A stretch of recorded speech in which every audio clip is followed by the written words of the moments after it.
O que é a ayahuasca? Uma abordagem anticomercial. Antes de mais nada, eu gostaria de explicar por que eu decidi gravar esse vídeo. Eu sou José Antônio Pinotti, psicólogo clínico e líder de cerimônias, condutor de rituais xamânicos, sou homeopata, sou consultor e conselheiro de empresas, e eu decidi compartilhar com vocês a minha experiência de 15 anos conduzindo rituais ayahuasqueiros. Por quê? Porque a abordagem não é vender isso. Hoje existe muita desinformação na internet. Hoje existem muitas pessoas querendo convencê-los a aderir a algum produto, consumir algum recurso, alguma ferramenta. E nosso objetivo aqui é outro, é simplesmente esclarecer o que é essa ferramenta da ayahuasca. Se ela pode beneficiar você e se ela pode beneficiar quem está à sua volta e se ela é para você ou não. Ou seja, a melhor forma de lidar com a desinformação é o conhecimento, porque existem muitos palpiteiros na internet falando sobre a ayahuasca com uma bagagem doutrinária, dogmática, contrária, criticando sem conhecer. Outras pessoas que tomaram uma, duas vezes e relatam sua experiência pessoal por necessidade ou de aparecer ou de compartilhar. Mas a questão, entender a fundo o mecanismo da ayahuasca é muito importante antes que você pense em algum lugar e até para poder avaliar se o lugar é apropriado, se é compatível com você ou não. Antes de mais nada, a ayahuasca é uma ferramenta xamânica. O que é xamanismo? O xamanismo é a manifestação espiritual mais antiga da humanidade. É a forma de se conectar com o espiritual através dos elementos da natureza, através dos animais, dos vegetais, das montanhas, do sol. É uma prática que data desde tempos pré-históricos, onde observando, se conectando, comungando com a natureza, pode-se sentir, pode-se entender o que cada um desses entes sente e qual que é a experiência, a sabedoria, o aprendizado que eles podem nos transmitir. E o xamanismo, na verdade, nunca foi uma religião, nunca teve organização hierárquica, bispos, sacerdotes autorizados. O xamanismo é uma prática de indígenas, de nativos. E como qualquer prática nativa, é anárquica, não é repetitiva, cada ritual é diferente um do outro, não se comunica bem com doutrinas, com dogmas, com regras, porque uma das características mais fundamentais do índio é a liberdade, é o fazer o que tem vontade na hora que tem vontade, a curiosidade de viver, o prazer de desfrutar cada momento da vida. E o xamanismo justamente é uma prática espiritual através das sensações, de usar o nosso elemento, a nossa ferramenta corpo, para a partir de algumas experiências, músicas, danças, substâncias, conexão com a natureza, atingir um estado alterado de consciência. Sim, xamanismo é uma prática espiritual que envolve transe, estado alterado de consciência, expansão da percepção, expansão da realidade. O nome xamanismo ele é derivado de uma palavra dos antigos povos siberianos. Aqui no Brasil se fala em pajé. Pajé ou xamã seria a mesma coisa, só que pajé é uma palavra tupi-guarani. E os tupi-guaranis não têm uma tradição de substâncias medicinais ayahuasqueiras, psicoativas, no máximo tabaco. O equivalente dos povos acreanos, se para xamã ou para pajé, seria rumuyá, ou para os povos andinos seria taita. Acontece que a ayahuasca, por origem, ela é uma ferramenta andina, ela vem dos maias. Dos maias não, desculpa, elas vêm dos incas. Os maias mexicanos, eles usam outras ferramentas expansoras de consciência, como o cactus peyote, como até a secreção de um sapo chamado bufalvários, que tem uma componente parecida com a ayahuasca. Mas a ayahuasca, a sua tradição é realmente inca, sendo que no idioma dos incas, que é Quechua, a ayahuasca significa vinho das almas, porque reflete uma experiência de quase morte, de trânsito por outro plano e de volta para a vida cotidiana, para a vida tridimensional, com o aprendizado que foi adquirido, que foi obtido nesses planos. E o que é ayahuasca? As pessoas falam que é um chá, mas tecnicamente não é um chá. Em quechua é vinho das almas, mas também não é um vinho. Tecnicamente, a ayahuasca é uma cerveja, porque ela é produzida a partir de uma moagem profunda de um cipó chamado jagube e o cozimento muito prolongado com uma folha chamada chacrona. E após esse cozimento prolongado, que pode durar de algumas horas até alguns dias e até semanas, se forma uma ayahuasca muito mais concentrada, mais apurada, quanto mais tempo ela fica cozendo, e depois o açúcar do cipó é quebrado em um processo de fermentação que é comum nas cervejas, podendo ser uma fermentação alcoólica, uma fermentação gasosa. Tem ayahuascas que têm um leve teor de álcool, outras têm borbulhas de gás, como uma cerveja. Mas então o processo se chama um processo de brew, que é um processo de preparo de cerveja, um processo fermentativo. E a ayahuasca, ela é muito antiga, na verdade, estima-se que tem alguns milhares de anos, e realmente é um conhecimento que não pode ter sido descoberto ao acaso, que isoladamente as duas substâncias não funcionam de maneira tão eficaz. O cipó da ayahuasca tem duas substâncias chamadas armina e armamina que inibem uma enzima do nosso cérebro chamado MAO, MAO. Essa enzima, ela degrada três neurotransmissores. Ela degrada a serotonina, ela degrada a dopamina e ela degrada a melatonina. Quando a gente toma um inibidor da enzima MAO, o que acontece? Nós ficamos com um pico natural desses três neurotransmissores no organismo. Com um pico alto de serotonina, acaba angústia e depressão. Com um pico alto de dopamina, vem uma sensação de prazer, de bem-estar, de alegria. E com um pico de melatonina, o ritmo sono-despertar se equilibra e dá uma sensação de enlevo, de conexão espiritual. Existem substâncias pelo mundo que têm a mesma componente do cipó jagube, da armina e armamina. Quais são? São a erva de São João no hemisfério norte, o nome científico Hypericum perforatum, ou a ruda síria no Oriente Médio, que é chamada de Armala pegaso. Elas também têm armina e armamina. E, naturalmente, o corpo reaproveita esses três neurotransmissores uma vez que eles não decaem. A pessoa fica com muita serotonina, com muita dopamina e com muita melatonina que ela já tinha naturalmente do corpo sem tomar nada. Mas além disso, o que a ayahuasca faz? Ela momentaneamente faz uma ligeira sobrecarga do fígado. Então, qualquer outra substância medicinal psicoativa que o fígado bloquearia, ele passa a não bloquear, ela vai direto para o sistema nervoso, para o cérebro. E aí é o efeito da folha, da chacrona. Essa folha tem uma substância chamada DMT, dimetiltriptofano. E o DMT, ele é o hormônio da morte. Ele é produzido apenas quando a criança nasce e quando o ser humano morre. É o hormônio responsável pelo processo de encarne e desencarne. Só que esse hormônio, se a pessoa simplesmente mastigar uma folha ou tomar DMT, o fígado bloqueia e a pessoa não sente nada.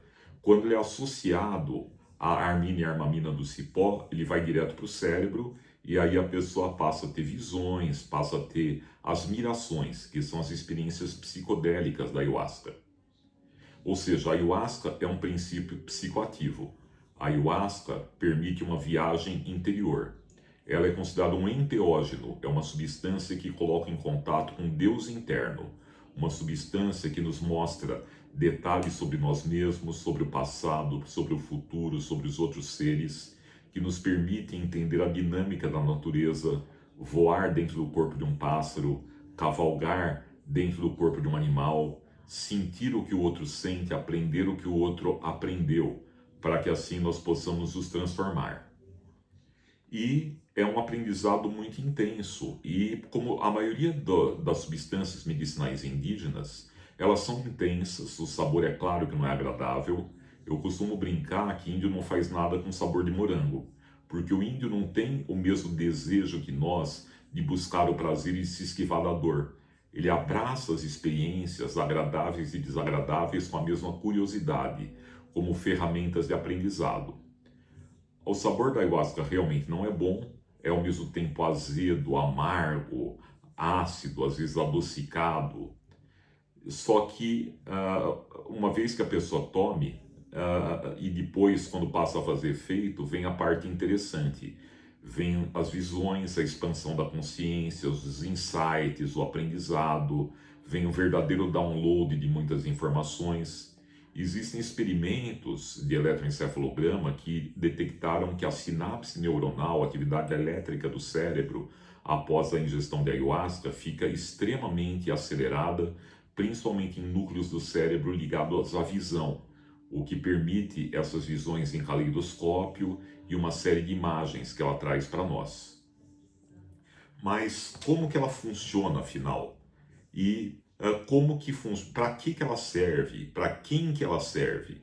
Na verdade, a ayahuasca ela não é perigosa se a pessoa não tiver alguns problemas que tornam incompatíveis com ela. A primeira coisa, a ayahuasca é totalmente contraindicada para pessoas que tomam outras substâncias que têm inibidores da enzima MAO, como são a maioria dos antidepressivos. Os antidepressivos, inicialmente, até o hipérico perforatum, que é a erva de São João, foi o primeiro antidepressivo e ansiolítico natural da história, usado por psiquiatras há um século atrás, e ele funciona da mesma maneira que o cipó da ayahuasca. Então, se a pessoa está tomando ou um inibidor dessa enzima MAO, ou um inibidor da recaptação de serotonina, que é o mecanismo bioquímico da maioria dos antidepressivos atuais, pode dar uma interação medicamentosa com a ayahuasca, ou um cipó da ayahuasca, não com DMT. O que é interação medicamentosa? Potencializa tanto o antidepressivo quanto o próprio nível da substância medicinal, podendo atingir um nível que não é muito indicado. Ou seja, existem relatos de pessoas que tomavam antidepressivo há muito tempo e que misturaram com ayahuasca e tiveram morte súbita. Ou seja, gerou uma overdose tanto do antidepressivo quanto da ayahuasca. Então, a primeira coisa, ela é totalmente contraindicado para quem toma medicações antidepressivas. 95% das medicações antidepressivas têm interação medicamentosa com inibidores de MAO como a ayahuasca. Uns 5% de antidepressivos mais modernos não têm essa interação medicamentosa, então são liberados. Então consulte seu médico, leia a bula, principalmente se existe uma menção à interação medicamentosa com inibidores de MAO. Outra coisa que é totalmente contraindicado, não só para a ayahuasca, mas para todas as substâncias psicodélicas expansoras da consciência, não devem ser tomadas por pessoas com tendências psicóticas, porque elas são gatilhos para que as pessoas entrem em surto. O que é um psicótico? É uma pessoa que tem uma tendência, por um sofrimento interno muito grande, a ter uma cisão da realidade, a ter delírios, a ter alucinações e a perder a capacidade de interagir com o mundo prático. Então, se a pessoa tem alguns traços em família de psicose, de esquizofrenia, de autismo, de bipolaridade, de paranoia, já é um sinal de alerta.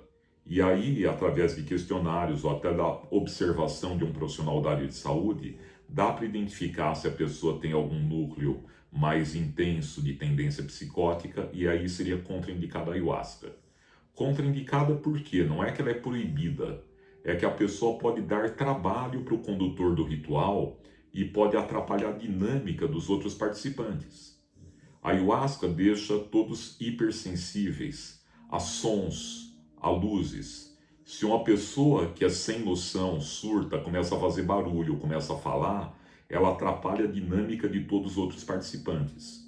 Então, quando se toma uma substância psicodélica, a primeira coisa é respeito ao semelhante e uma etiqueta ao processo.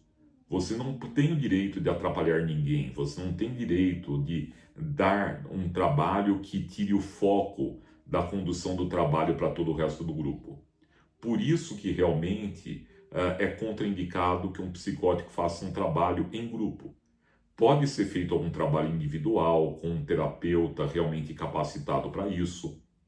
E dentro de psicóticos, nós também podemos colocar adictos, pessoas com tendência a consumo e vício em droga, que é uma forma de psicose.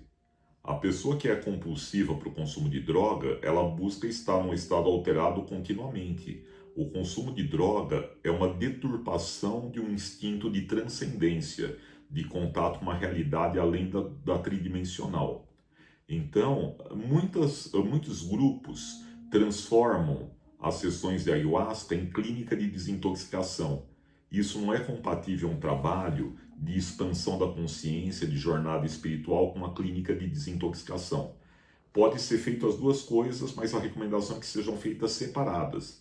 Desintoxicação de adictos e viciados é uma coisa, e precisa realmente de profissionais competentes que saibam o que estão fazendo, e trabalhos de expansão da consciência, de jornada interior, é uma outra dinâmica, que também precisa de um condutor que tenha sido ensinado a conduzir, a transitar e amparar as pessoas que passam por isso.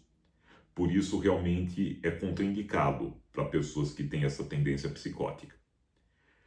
De qualquer maneira, a ayahuasca ela faz a pessoa passar por um processo intenso, onde fisicamente a pessoa fica mais debilitada. Existe até um princípio de Gurdjieff que ele fala que o nosso organismo gasta muita energia em manter uma homeostase, em manter o seu equilíbrio saudável. Quando o organismo fica debilitado, essa luta do organismo para se manter íntegro cai por terra, e isso cria uma oportunidade de um mergulho espiritual.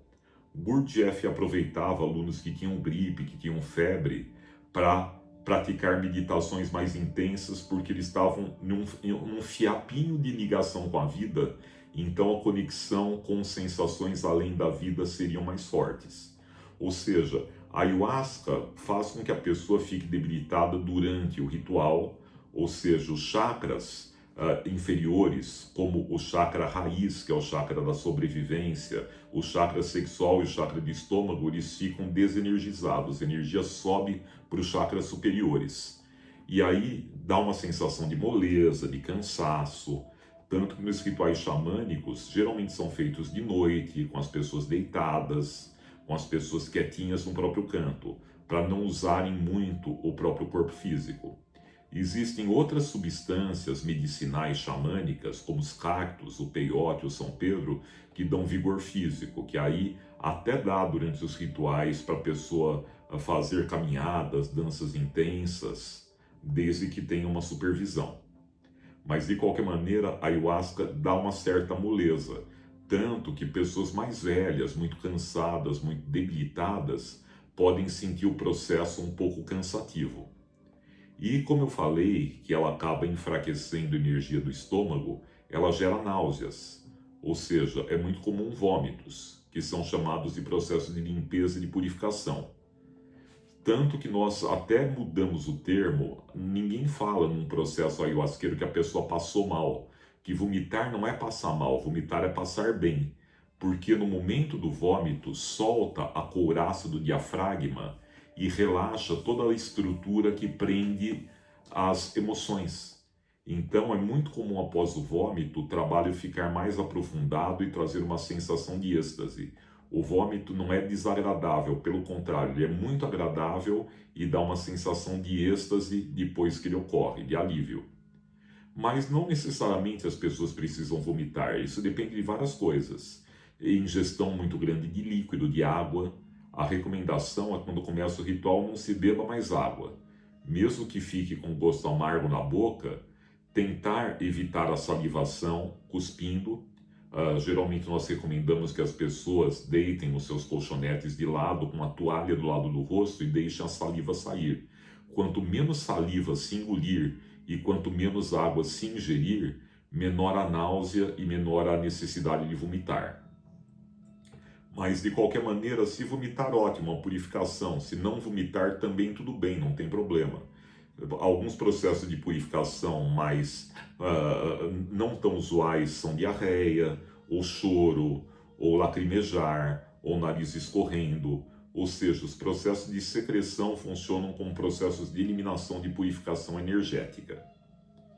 E o que se espera? Como funciona um trabalho de ayahuasca?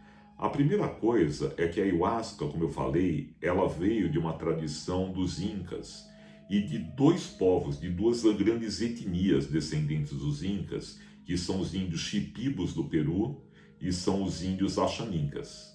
E esses índios, eles acabaram migrando para a região norte, para a fronteira do Brasil, principalmente para o Acre. Os índios Shipibos deram origem a todos os índios do tronco linguístico pano, como os Kaxinawás, os Catuquinas, os Yanauás, ou seja, os Shipibos, na verdade, que são os 4.000 no Peru, se tornaram uns 30.000 índios panos no Acre. E os Axanincas, que são 5.000 no Peru, originaram uma colônia com uns 1.000 índios Axanincas no Acre. Ou seja, a tradição ayahuasca original é Shipibo e Axaninca. E esses povos acreanos, descendentes dessas etnias, passaram a cultivar isso e passaram a usar como medicina para esclarecimento, para cura, para sanidade mental. Que o processo espiritual para o índio ele envolve fortalecimento físico, fortalecimento prático, a pessoa ter mais sorte na caçada, a pessoa conseguir trabalhar e realizar mais coisas. Envolve saúde física, saúde emocional, saúde social, envolve saúde psíquica, envolve bem-estar espiritual. Nesse sentido, é uma medicina, uma substância medicinal que trabalha o físico e trabalha o espírito. Então, a nossa tradição ayahuasca é acreana.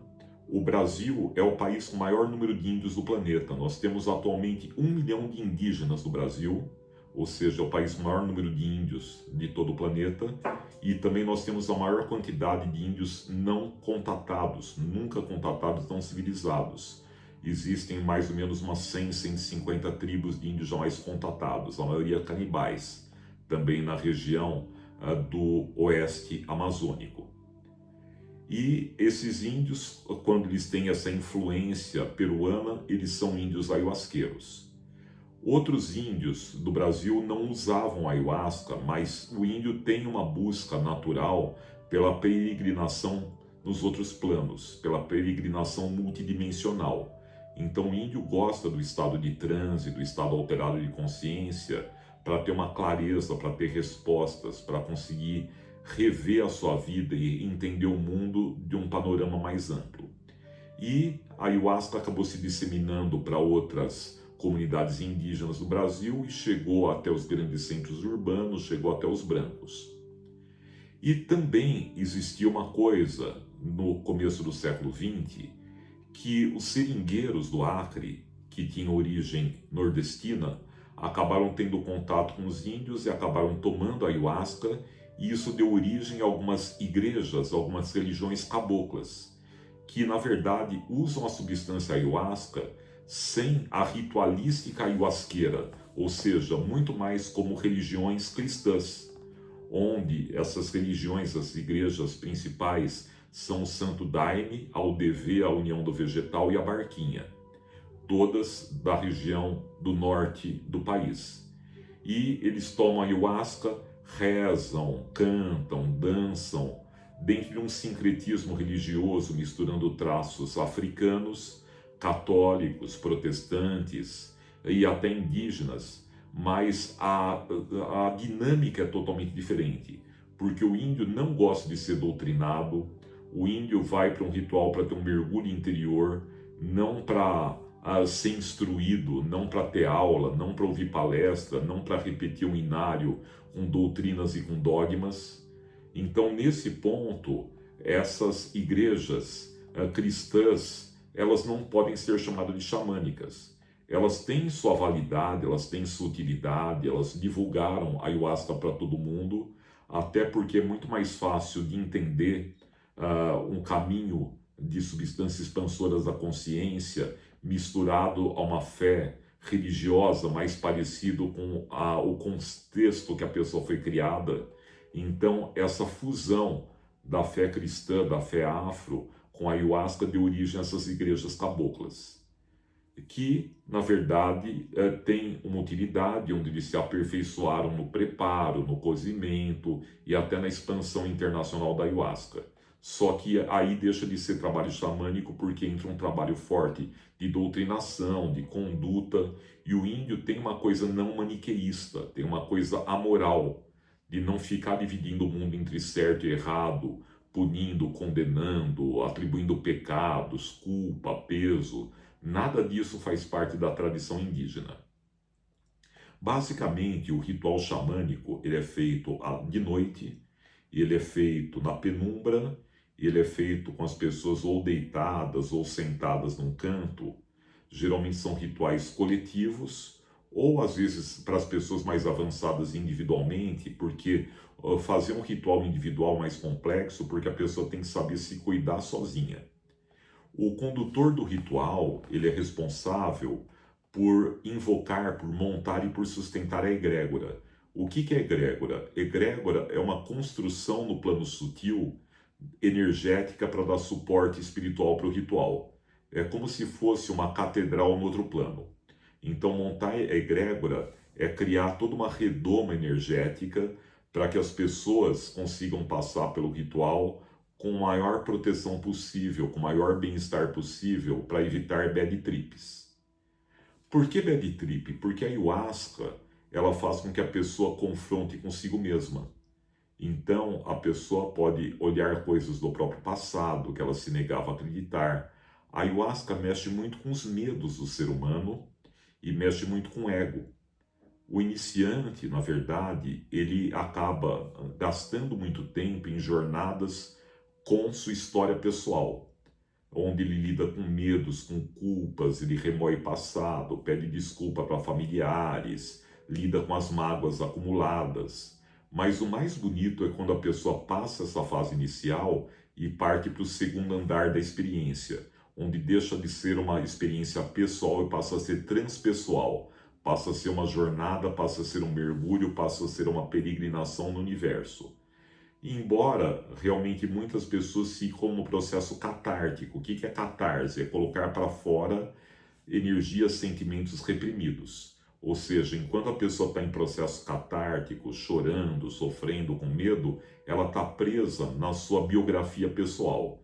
Quando ela percebe que ela mesma não importa, que o universo é muito mais amplo, muito mais bonito que o próprio umbigo dela, ela passa a se abrir para novas experiências e aí sim ela pode viajar no tempo, viajar no espaço, ver o passado, ver o futuro, se encontrar com seres que ela busca conhecer, busca aprender. Ou seja, mas é muito importante, conforme a pessoa vai avançando, parar de focar em si própria, parar de focar na própria vida e deixar o medo de lado. Porque o medo paralisa, aterroriza e gera uma bad trip. E a função do condutor justamente é o acolhimento, é o amparo, é o suporte emocional, é dar a dosagem certa para cada participante, é dar suporte energético para que a jornada seja o mais harmônica possível para todos. Me perguntaram se eu vi a ayahuasca fazendo mal para as pessoas. Eu conduzo rituais ayahuasqueiros há 15 anos, não só ayahuasqueiros, rituais com outras medicinas, como cogumelos, como cactos, como outras ervas psicoativas, e não vejo ninguém passar por nenhum processo destrutivo. Por quê? Pelo respeito ao outro, pelo uso da tradição de suporte, pelo foco no crescimento, em não direcionar a pessoa para aquilo que eu acredito, mas sim fazer com que ela busque a sua própria verdade. Eu costumo dizer que a ayahuasca não faz mal para ninguém, talvez apenas para o próprio dirigente se entrar numa egotrip e começar a se sentir importante. Eu já vi vários dirigentes realmente entrarem em fantasias de poder, que eram seres iluminados, ou seja, essa é uma armadilha da ayahuasca, o próprio ego. A pessoa se levar muito a sério e a pessoa achar que a sua experiência a torna um ser superior aos outros, que é uma grande ilusão. Ninguém é superior a ninguém. Se nós estamos aqui nesse planeta encarnados, todos nós somos peregrinos e todos nós estamos buscando aprendizados e resgatarmos a consciência da nossa origem divina. Então, como eu falei, essa é uma armadilha. A ayahuasca pode mexer com o ego e mexe com os medos. Se você tiver essa blindagem de não se entregar ao medo e não se entregar ao ego, se colocar como observador de tudo isso, quando a jornada fica mais turbulenta, respirar, fazer pranayamas, exercícios de yoga, relaxar, rezar de acordo com a fé que você acredita, dá uma sensação de paz, de tranquilidade e de segurança e a jornada passa a ficar harmônica. Basicamente, existem duas grandes vertentes de rituais ayahuasqueiros. Os rituais xamânicos, que são rituais que não precisa haver uma invocação de divindade, não precisa falar em divindade nenhuma, é um ritual do vazio, do silêncio, da conexão com a natureza. Existem rituais devocionais, onde se invoca, se pede a presença ou apoio de entidades e de divindades.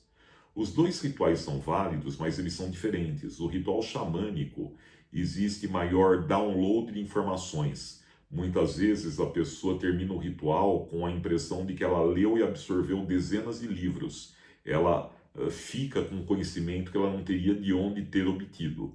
Já os rituais devocionais, a pessoa acaba ficando com uma bagagem de êxtase. São rituais que as pessoas acabam criando uma conexão com consciências maiores.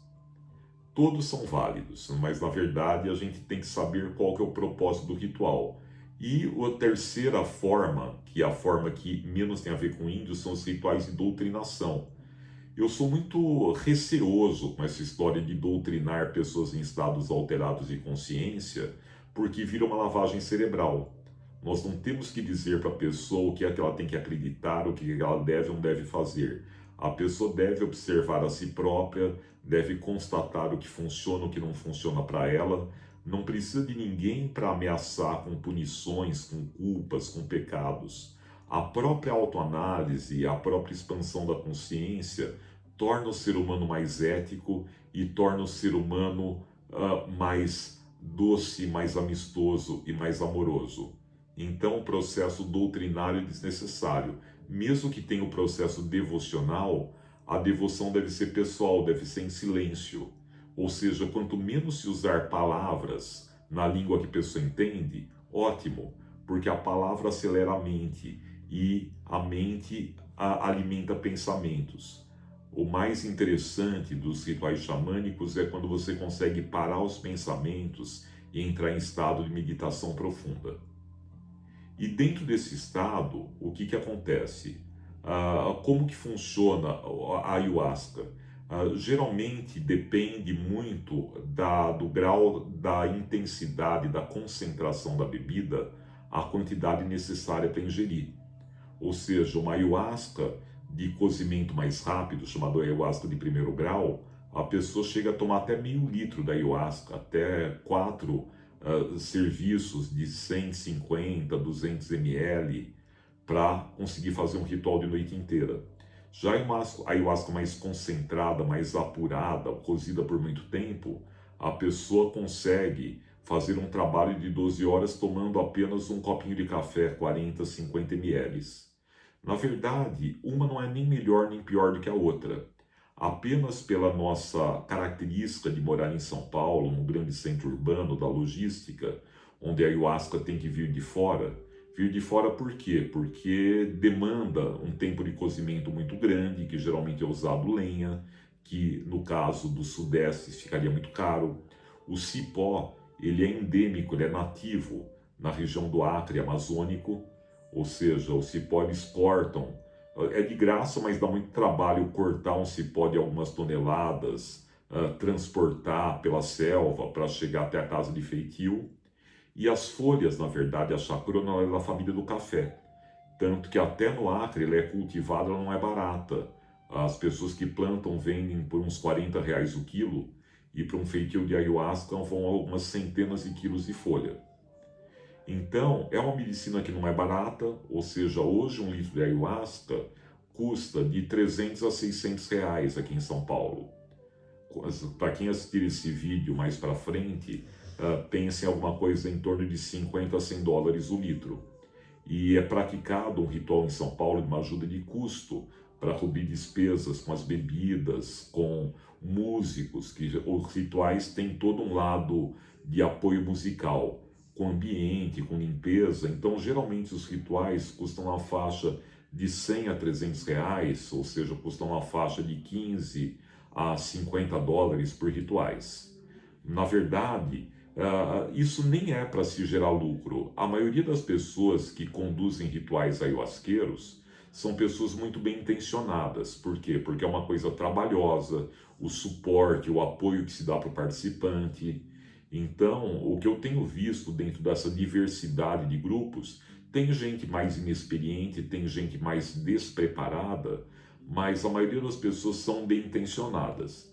Claro que às vezes acontecem algumas falhas, ou por despreparo, ou por negligência, mas de qualquer maneira, quanto mais experiente for o condutor, maior a probabilidade da pessoa ter uma experiência mais profunda, relevante e transformadora. E dentro desse processo da ayahuasca, ela pode ser conduzida por um líder de cerimônias, por um condutor de rituais ou por um xamã. Por questão de ego, muita gente se intitula xamã sem ser. O xamã, na verdade, ou o pajé, ou arumuyá, na verdade, ele é um curador. Não existe xamã, não existe pajé sem ter pelo menos 1, 2, 3 décadas de prática eficaz como curador. As pajés mulheres, elas vêm de uma tradição sendo parteiras. Então a pajé, uma xamã mulher que também não é parteira, é estranho. Ou seja, como todo xamã ele começa sendo um curador por um longo tempo, não existem xamãs de menos de 40, 50 anos de idade. Se chega uma pessoa de 20 anos se intitulando xamã, é possivelmente alguém que está querendo fazer uma coisa mais comercialmente. Então, o primeiro traço do xamã, ele tem que ser um curador. O segundo traço, ele tem que ser um professor, um transmissor da cultura nativa. O terceiro passo, ele tem que ser um peregrino e um guerreiro interdimensional. A pessoa tem que ter uma experiência de transitar por vários planos, ao mesmo tempo que está no plano físico, auxiliando os participantes.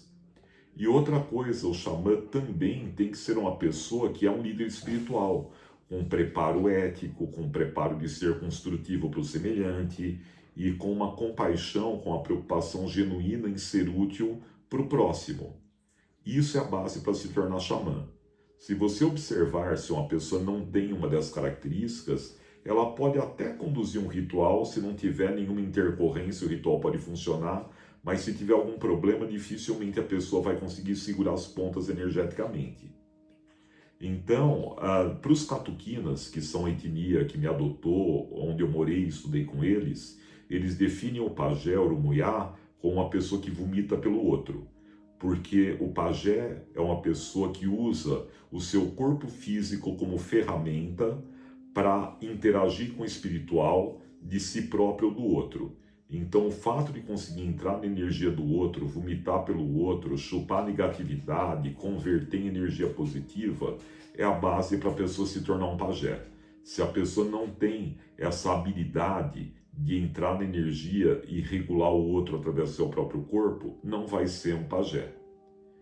E a ayahuasca, na verdade, uma vez que a pessoa tome, a pessoa entra em jornada, mas um xamã de verdade consegue energeticamente parar a jornada do outro vomitando pelo outro. Claro que isso não é indicado, porque a pessoa tem que passar pelo processo, que senão seria muito fácil. Cansei, quero parar.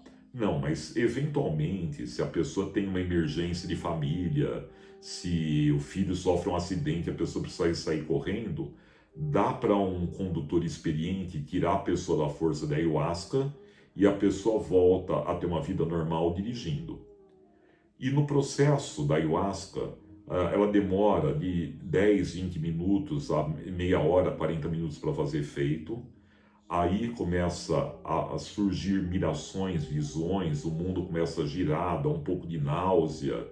E aí vem percepções, vem informações, vem conhecimento, vem percepção de energia, dá uma impressão de que o ambiente está muito cheio, que tem centenas de pessoas do seu lado, dá uma impressão de completude, de universo repleto de seres. E claro que um ambiente purificado, protegido, para que energias intrusas não interfiram no trabalho, é muito importante. Isso é responsabilidade do condutor. E ao longo da jornada existem alguns picos. Nesses picos de êxtase profundo, a pessoa pode ter uma apneia, parar de respirar por alguns segundos, ela volta a respirar normalmente, não tem risco. Então não se preocupem se isso acontece, geralmente não se fala nada para a pessoa antes dos rituais, para não induzir e deixa que as pessoas aprendam na prática. Eu decidi gravar esse vídeo para compartilhar alguns conhecimentos justamente para eliminar a desinformação e os preconceitos que estão circulando por aí de pessoas pouco habilitadas e pouco capacitadas. De qualquer forma, nesses picos de êxtase, as pessoas têm uma sensação de samadhi, de iluminação, e vem muito aprendizado. E aí se tem contato com seus guias espirituais, com seus mentores. Só que a orientação no ritual é para que ninguém fale e para que ninguém prejudique a pessoa do lado, ou seja, existe um lado de cortesia.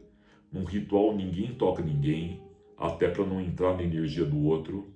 Muitas vezes se separa casais, famílias, para um não ficar preocupado tentando amparar o outro. Muitos lugares separam homens de mulheres, namorados, para justamente não ter esse tipo de interação. Porque, na verdade, se você tem uma conexão emocional com o outro e a pessoa fica agitada, a preocupação com o outro faz com que você perca o foco na sua própria jornada. E além dos picos, o que acontece? Tem os momentos que se purifica o corpo, algumas regiões do corpo podem doer, podem tensionar, podem se distensionar. No ritual xamânico, muitas vezes existe um momento do ritual que são as pagelanças, onde o pajé, o xamã condutor, faz uma cura individual ou uma cura coletiva. Então, é um momento de abertura onde muita energia é mobilizada. E essa mobilização energética pode ser direcionada para o próprio grupo, para um processo de cura e para um processo de obtenção dos seus objetivos. Então, é uma ferramenta muito interessante, é uma planta mestra. Existe uma frase que a ayahuasca são 10 anos de terapia em uma noite. Eu conheci várias pessoas que se transformaram em um único ritual. Inclusive o fundador do Santo Daime, o mestre Dineu, era um seringueiro completamente analfabeto e após uma noite de rituais com ayahuasca, ele amanheceu alfabetizado.